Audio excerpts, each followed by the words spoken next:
They branded her as a thief, until the cowboy found the real thief hiding in his own house. Montana Territory, late autumn of 1884. The wind cut through the plains like a blade, sharp and unrelenting. Frost clung to the edges of the Claymore Ranch's tall iron gate, and the once rich soil was now brittle with cold. A whistle of icy air curled through the sprawling estate, where power ruled harder than weather. Then a shout rang out from the main house. "Everyone to the yard, now!" The command cracked like thunder. Tools hit the dirt. Men straightened from fence posts. Women emerged from kitchens, wiping flour on aprons. One by one, they moved toward the center of the yard, where a scene was already unfolding. Two large ranch hands were dragging a young woman forward by the arms. Emma Sloan, no more than 20, her cheeks raw from stove heat and now wind, stumbled with every step, still wearing her kitchen apron. In her trembling hands, she held an empty jewelry box.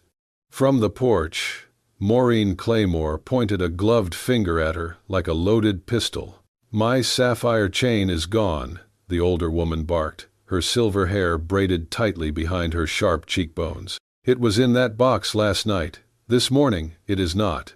Emma looked around at the dozens of faces staring at her. She shook her head. "I was cleaning," she said, her voice catching in her throat. "The box was open when I dusted the shelf. I never touched the necklace." "Liar," Maureen spat. "You're nothing but gutter-born trash. This is what happens when you feed rats. Eventually, they bite." Whispers moved like snakes through the crowd, but no one stepped forward. Not one voice rose to defend her. Across the yard, near the stables, Jack Callahan tightened the last strap on a saddle. The cowboy didn't move, he simply watched. The ranch hands forced Emma's arms wide. One ripped open her apron. Another tore at the seams of her dress pockets. She flinched as fingers grabbed, searched, and yanked, treating her like livestock. "Nothing," one of the men muttered, tossing her torn pocket to the ground. Emma's voice broke. "Please. I didn't take it. I swear before God." Maureen narrowed her eyes. "Then let him be your witness while I make an example of you." She snapped her fingers toward the forge. "Brand her." A gasp rippled through the workers. The blacksmith hesitated, but only for a second. Orders were orders. "Heat the iron," she ordered. The letters, "thief," right on her thieving hand. "No," Emma screamed, as two men gripped her shoulders and forced her onto a wooden workbench in the middle of the yard. She thrashed, kicking, crying, clawing at dirt. "Please, someone, please, don't let them." Her voice was swallowed by the hiss of iron meeting flame. Jack didn't move. Not yet. His jaw tightened. His hand twitched near the revolver holstered at his hip, but he didn't draw. He wasn't sure why. Maybe because no one else was moving either. Emma's eyes scanned the crowd one last time, and locked with Jack's. For a heartbeat, time stopped. He didn't look away. He didn't nod. He didn't smile. But he didn't look at her like the others did. He looked at her like she was human. The brand came down. The sizzling scream that followed was enough to stop even the wind. Emma's body arched in agony. The men released her. She collapsed to the frozen dirt, clutching her burned hand, her cries now gone. Only gasps remained. Maureen turned away. "Throw her off my land." They dragged Emma by the arms and tossed her just beyond the ranch gate. Her dress was torn. Her hand, blistered and scorched, clutched against her chest. She did not cry. She only looked back once. Jack was still there, standing in the same place, hat low over his brow.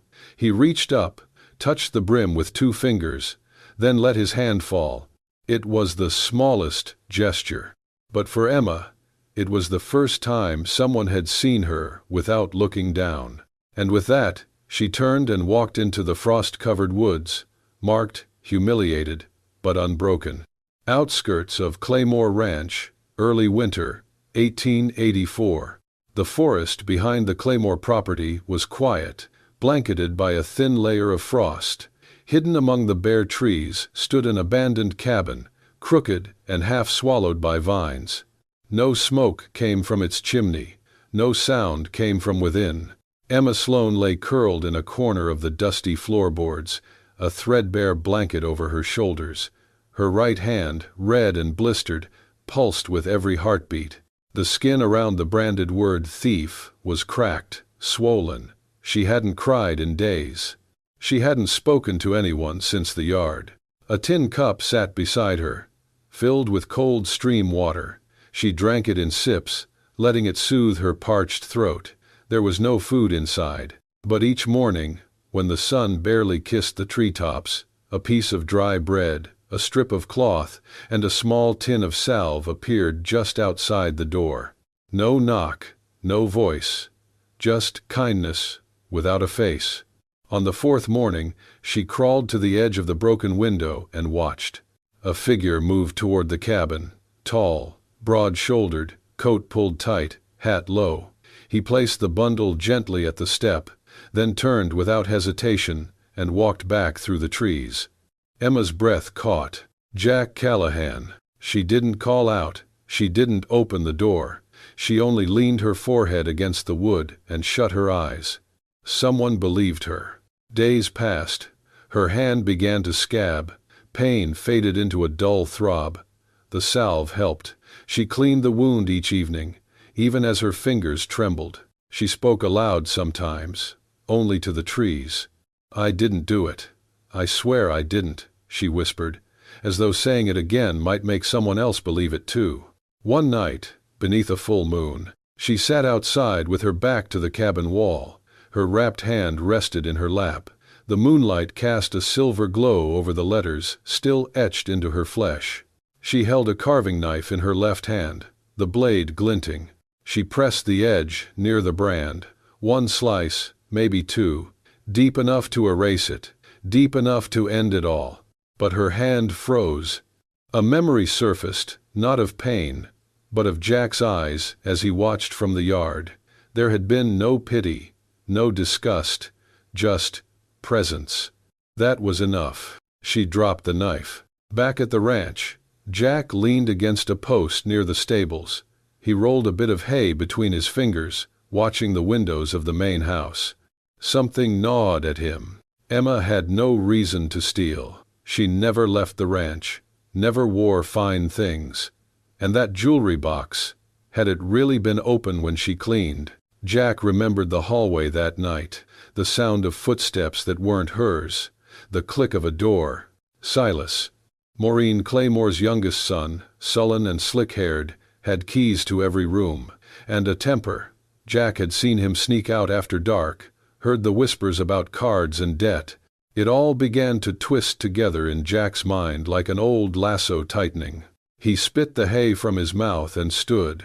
Emma was hiding like a criminal, while the real one walked free, and maybe no one else gave a damn. But he did. Jack wiped his boots before stepping into the main house, not out of habit but because Maureen Claymore insisted on it. The woman ruled her ranch with an iron tongue and sharp eyes, and today those eyes followed Jack closely. "I want a complete inventory," she ordered, arms folded tightly over her chest. "Every piece, every coin, every trinket. The town is watching, and they won't call me a fool." Jack nodded without a word, adjusted his ledger, and moved through the halls. The house reeked of lavender polish and old lies. Portraits of Claymore's past glared from gold frames, as if daring anyone to question their bloodline. He began in the study, meticulously recording each clock, each glass case. Then the parlor, with its dusty heirlooms and velvet curtains. But it was when he reached the family wing that he slowed down. Silas Claymore's door was cracked open. Jack stepped in. The room stank of whiskey and stale sweat. A bottle lay tipped over on the nightstand, soaking into a stack of playing cards. The sheets on the bed were tangled. Dirt smudges tracked across the rug. Jack frowned. Outside, the ground had been dry for 3 days. He moved closer.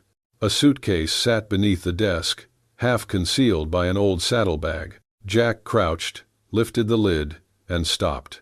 Inside was a small wooden jewelry box, identical to the one Emma had been accused of emptying. Except this one wasn't empty. It was a decoy. A clever one, but not clever enough to fool a man who had seen the real box, scorched by firelight as Emma was branded. He didn't touch it. Jack stood and backed away as Silas entered the room. "What are you doing in here?" Silas asked, slurring slightly. His eyes were red-rimmed, and his shirt half-buttoned. "Inventory," Jack replied calmly. "Just checking the rooms." Silas scoffed, rubbing his jaw. "You think I stole that necklace too?" Jack's tone didn't change. "I didn't say that." "Well, maybe you should. I mean, if I knew where it was." He leaned in, breath heavy with gin. "That girl wouldn't be walking around. She'd be buried." Jack held his gaze. Silas chuckled darkly, then pushed past him toward the bed. Jack didn't move. He didn't say a word. But in his mind, the pieces were locking into place. Emma had no reason to steal, no access to the locked drawer. She had no buyers, no escape route. But Silas? He had everything: motive, opportunity, a habit of debt, and a mother who would blame the world before blaming her son. Jack made a final mark in his ledger, then walked out. By the time the sun began to set, he stood beside the stables, the orange sky casting long shadows across the dirt. Horses stirred in their stalls, restless as the wind changed. Jack tossed the saddle he had been holding onto the ground with a sharp thud. He leaned against the fence post, staring at nothing. Emma wasn't just some girl wronged by power. She wasn't a thief, or a problem to be solved. She had been sacrificed to protect a secret. And now, Jack was done watching. Emma stood at the edge of the paddock, the sky still bruised with the last shades of night. Her fingers trembled as she placed the bundle by the gate: worn gloves, a scrap of cloth folded around a tin of salve, and the threadbare scarf Jack had once left for her without a word. She didn't linger. Her boots barely made a sound in the frostbitten dirt as she turned to leave, shoulders squared, though her heart dragged behind like a broken wheel. "Leaving without a goodbye?" Jack's voice came low, and even behind her. Emma froze. She hadn't heard his steps. Slowly, she turned to face him, eyes already bracing for judgment, but there was none in his face. Only calm. Only that maddening, quiet calm. "I don't owe you anything," she said, lifting her chin. "I'm not here to say thank you. I'm done playing the grateful beggar." Jack took a step forward, his eyes scanning her face like reading a map of all the places pain had left its mark. "You didn't steal that necklace," he said simply. Emma's jaw clenched.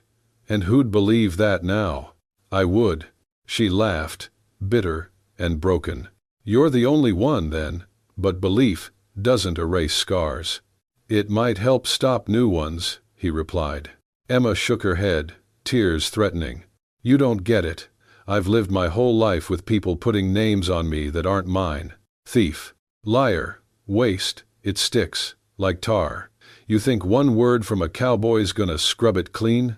Jack didn't flinch. He didn't argue. He just looked at her, steady and still. "It's not pity," he said finally. "It's justice." Silence hung between them, sharp and delicate like frost on glass. "I've been watching," Jack continued. "Silas, he's the only one with a key to the East Corridor, and the only one who's gotten real jumpy since all this started." Emma blinked, surprised. "Silas? He's got debt, gambling, might have pawned it himself." Emma lowered her eyes. "Even if that's true, no one's gonna believe me. You saw what they did." "I saw, and I think it's time we gave them something else to see." She looked up at him now, and for the first time since that horrible day, her eyes weren't clouded with fear. They were searching. "What are you saying?" "I'm saying, if you want to carry this forever, walk away. No one will stop you. But if you want to clear your name, I've got a plan, and I need you in it." She hesitated. The cabin had been safe, in a cold and hollow sort of way, but safe hadn't healed her. It hadn't made her whole. She looked down at her hand, at the branded scar, still raw around the edges. still claiming her. She exhaled slowly. "If I do this, I'm not doing it for redemption." Jack nodded. "Good, do it for truth." Her voice trembled, but her words were steady. "All right, I'm in." He extended a hand, not as a promise, not as a protector, just as a man standing beside her. She took it. It wasn't romantic. There were no swelling violins, no declarations of trust. It was quiet and deliberate, a pact between two people tired of silence. Behind them, the sun finally broke over the horizon, casting long shadows over the pasture. For the first time in weeks, Emma didn't feel like she had to hide hers, not from him. They walked toward the barn together, not yet victorious, but no longer alone. And in that still, frost-tipped morning, something unspoken stirred, something like hope, something like fire, something that couldn't be branded away. The Claymore house sat silent under the moonlight, its windows glowing dimly like tired eyes. Inside, the halls creaked with the chill of winter, the walls steeped in wealth and rot. Jack moved through the shadows like he belonged there. In a way, he did. Years of silence had earned him trust. Now, silence was his disguise. Outside the back entrance, Emma waited, bundled in a plain shawl and holding a covered tin. Her apron bore the name of a town bakery, a disguise Jack had arranged with a friend in Buckhorn. Her heart thudded so hard she thought it might echo through the stone. He slipped her the key with a whisper. "East wing, third door on the left. I'll keep the kitchen busy." She nodded once, and then disappeared into the hall like smoke. Emma crept down the corridor, avoiding creaking floorboards. Her fingers shook as she fit the key into Silas's door. It turned with a soft click. She slipped inside, closing the door with barely a sound. The room was dark, but moonlight streamed in through the slats of the shutter. She moved quickly. The desk, the dresser, nothing. Then, under the floor rug, she felt it, an uneven board. She pried it loose, revealing a shallow compartment. Inside, a velvet pouch torn at the corner, and beside it, a folded receipt. She opened the pouch with trembling hands. Half of the missing sapphire necklace glinted in the dark, the chain snapped. The pawn ticket was dated 2 days before she was accused. Emma's breath caught. Her eyes burned, not from fear, but from the sudden, overwhelming confirmation that she hadn't imagined it. She had been framed. Then, the door slammed open. Silas's silhouette filled the doorway, drunk and snarling. "What the hell?" He lunged, yanking her by the wrist and dragging her out into the hall. "Thief!" he roared, louder this time. The little rat came back to steal the rest. Down the hall, doors opened, lights flared. The family and servants began to gather in confusion and alarm. Emma struggled, but Silas shoved her into the grand foyer. He ripped the velvet pouch from her hand, holding it up like a trophy. "Caught her red-handed," he shouted. "She broke in to steal again." Jack burst through the kitchen door, eyes darting between Emma and Silas. Without hesitation, he strode forward and slammed into Silas with his shoulder, sending the man crashing into a side table. Silverware clattered to the floor. Maureen Claymore appeared at the top of the stairs, robes flowing, fury etched into every wrinkle of her face. "What in God's name is going on?" Silas scrambled up. "She was in my room, with the necklace." Jack stood in front of Emma, shielding her. "That necklace was already broken and hidden. Ask him where the pawn slip is." "She broke in," Silas spat. "With him. They're both liars." Maureen narrowed her eyes. "Both of you. In the storage shed. Now." Emma and Jack were marched out at gunpoint by one of the guards, locked into the old storage barn near the horse pens. Inside, the air was bitter cold, and the walls smelled of dust and mold. Emma sat down hard on an overturned crate, her face a mask of fury. "I told you not to drag me back into this," she snapped. "Look where that got us." Jack knelt beside her, voice calm. "We got what we needed. The truth's in that pawn ticket. He couldn't destroy it in time." She hugged her arms around herself, silent for a long while. Then, through clenched teeth, "You better be right." He didn't answer, just sat beside her, his back to the wall, eyes trained on the door as if he could will dawn to come faster. Emma looked down at her palm. The broken chain glinted in the dim moonlight, leaking through the boards. She curled her fingers around it, eyes stinging again. Outside, the wind howled. Inside, two people waited, for morning, for justice, for a name to be cleared. The morning sun rose cold and pale over Buckhorn's town square, where rows of wooden stalls were already bustling with townsfolk. The market fair was in full swing, peddlers shouting prices, children chasing each other with sticks, and the scent of baked bread filling the air. Emma and Jack stood at the edge of the square. Both had been released from the Claymore estate just hours earlier. Maureen Claymore had hurled her warning like poison. "I want you both off this land by sundown. If I see your shadows again, I'll have the sheriff drag your hides through the dust." Jack had said nothing in return, but in his coat pocket was the broken sapphire chain and the pawn ticket, proof enough, if someone dared to act on it. "Come with me," he said to Emma, who still clutched her injured hand. "It's not over yet." They crossed the town square together, boots crunching against frost-covered dirt. Jack handed the evidence to Sheriff Talbot just outside the general store. The sheriff, an aging man with a belly of hesitation, squinted at the documents. "Jack, you know I can't cross the Claymores over something this thin. That family's got roots deep here." Emma stepped forward, her voice steady despite the tremble in her hands. "If you won't speak the truth, then I will." She didn't wait for permission. She turned and climbed the wooden steps of the public speaking platform, usually reserved for church readings or town auctions. Her boots echoed on the planks. People turned, curious at first, then stunned into silence as they saw her. Emma stood tall. She wore a plain coat, her hair tied back. Her hand, still marked by the brand, was bare in the cold. Maureen Claymore stood across the square, giving a sermon-like lecture about propriety and loyalty to a group of churchwomen. Her voice stopped mid-sentence when she saw Emma. "You all know me," Emma said. "Or at least, you think you do. A thief," they said. "That's what they burned into my skin." She held up her hand. "But I never touched that necklace. And I wasn't the only one who had access to the room." People murmured. Some looked away. Others stared, riveted. "Here," she said, pulling the broken chain from her pocket. "This is what I found, in Silas Claymore's room, along with this."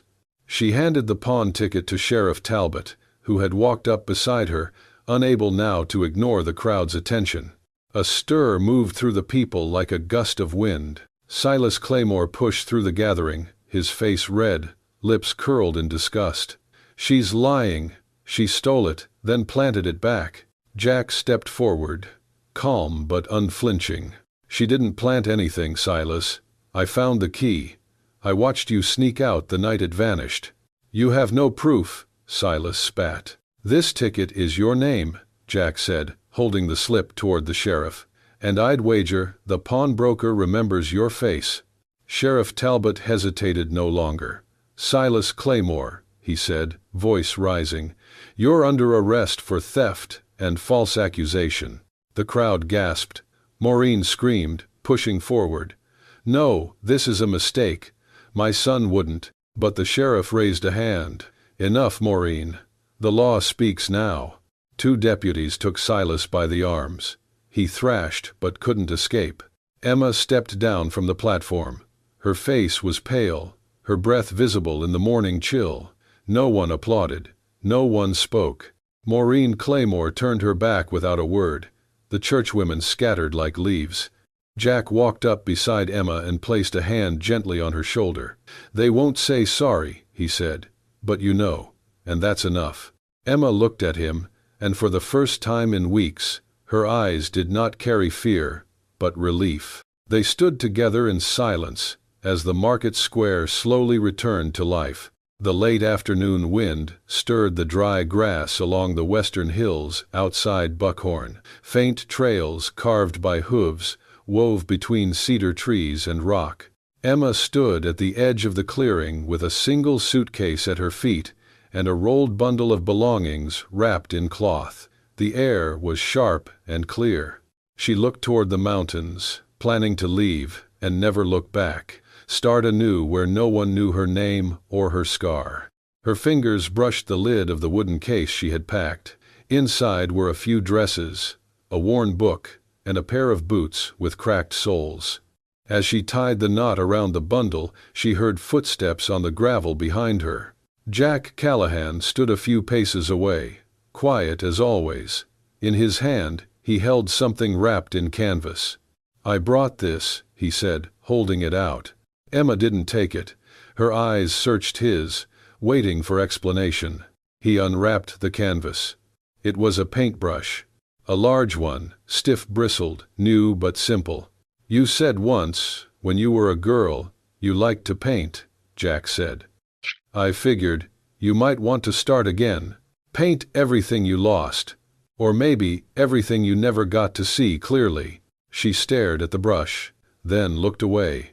"You think giving me that makes up for what they did?" she said, her voice thin but sharp. "No," Jack said, "but maybe it helps you take it back." He stepped closer. "I used to wear a blue coat, cavalry.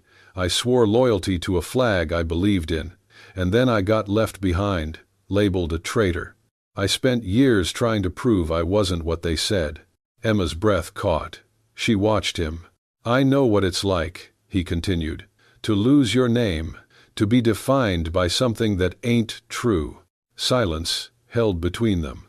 Slowly, Emma raised her hand, the one marked by the scarred word, thief. This time, she didn't hide it. "This mark was made to break me," she said, voice trembling.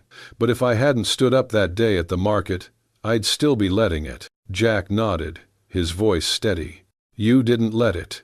You stood in front of them all. You claimed yourself." She let out a shaky breath, the wind stirring her coat. "I am not what they called me," she said. Not to Jack, but to the sky, to the mountains, to herself. Jack reached out and gently rested his hand on her shoulder. "No, you're not," he said. "And if you're heading out to start again, I'd ride beside you, wherever that road goes." Emma didn't answer with words. Instead, she stepped toward him, the brush still in her hand. For the first time, she didn't flinch from being seen. Their hands met, scarred fingers wrapping around his calloused ones. Not because of fear, not from desperation, but because this time they chose to. They turned toward the path down the hill, side by side. Behind them, the wind whispered through the grass. Before them, a quiet road stretched toward something new. Jack glanced sideways and murmured, "Let's go home." Emma nodded. "Let's." They walked on, no longer alone. Spring had come early that year. The snow that once crowned the distant peaks was melting into rivers that ran through fields painted in the green of rebirth. 40 miles from Buckhorn, in a quiet valley tucked between whispering pines and open prairie, Emma and Jack began their new life. They bought a run-down stable with rotting beams and a leaning roof, and rebuilt it board by board. Jack's hands, once hardened by saddles and silence, now worked with purpose, building walls, raising fences, framing the tiny cabin that would be their home. Emma painted while the wood dried. Her fingers, still bearing the faint scar of injustice, danced with colors across canvas, fields of golden wheat, children chasing horses, and skies wide with freedom. In a corner of town, she opened a modest gallery. It smelled of pine, old books, and fresh oil paint. Locals came in to admire the art. They didn't know her past. They only knew she smiled when she talked about the hills. No one whispered, "Thief." No one asked about the scar. One afternoon, while the light slanted warm through the window, Emma sat before a blank canvas. Slowly, with deliberate strokes, she painted her hand, scar and all. But in the painting, It held a brush. No longer hidden, no longer ashamed. Jack stood behind her, arms folded. He didn't say anything at first. Then, softly, "That's not a thief's hand anymore. You gave it a new name." That night, over supper and soft laughter, Jack placed a small wooden box in front of her. It was simple, carved from cedar. It reminded Emma of the one from the Claymore estate, the one that had nearly destroyed her. Her hand hesitated. Then she opened it. Inside was no ring, just a folded scrap of paper, with 3 words in Jack's careful handwriting: Emma Sloane Callahan. She stared at it, blinking through tears. "Yes," she whispered, 100 times yes. Their wedding had no preacher, no altar. Just the wind, the mountain shadows, and a promise spoken under the wide Montana sky. "I won't promise to protect you from the world," Jack said, his voice low, "but I'll never let you face it alone again." One morning, weeks later, a letter arrived. It was from an old cook who'd once worked for the Claymores. The handwriting was shaky. "Silas has been convicted. Maureen Claymore's reputation is in ruins. The town knows the truth now. I'm sorry I stayed quiet. I hope you find peace." Emma folded the letter gently and placed it beside her easel. She didn't cry. She didn't smile either. "That past belongs to me," she said aloud, "but it doesn't name me anymore." The wind shifted. From the porch, the sounds of tiny feet came rushing. "Mama!" a child's voice rang out. A little girl with brown curls tumbled through the doorway. Emma scooped her up into her arms, holding her tight. "You see this scar?" she asked, pointing gently at her hand. "They tried to brand me with it to make me fall, but, because of it, I found your father." That evening, they all sat on the porch, watching the sun dip below the horizon. The cabin glowed in amber light. Jack's arm rested around Emma's shoulders. The girl nestled between them, drawing doodles on the wood with a stick. No one called her a thief anymore. She had chosen her own name, and it was home. If you enjoyed Emma and Jack's unforgettable journey from injustice to redemption, from a cold Montana winter to the warmth of a hand-built home, don't forget to show your love. Hit that hype button to keep stories like this alive, and subscribe to Wild West Love Stories for more tales of grit, heart, and healing under the wide frontier sky. We've got more legends to tell, and your support keeps the fire burning. See you on the next ride, partner.